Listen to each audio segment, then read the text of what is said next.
In this video, you will learn how to add apps to the home screen on your Samsung Galaxy phone in a simple and professional way.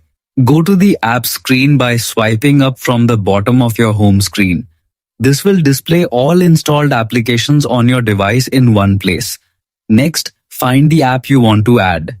You can either scroll through the pages or use the search bar at the top for faster access. Now you can add the app to your home screen using two easy methods. Option A. Press and hold the app icon until a small menu appears, then tap Add to Home. The app will automatically be placed on your home screen.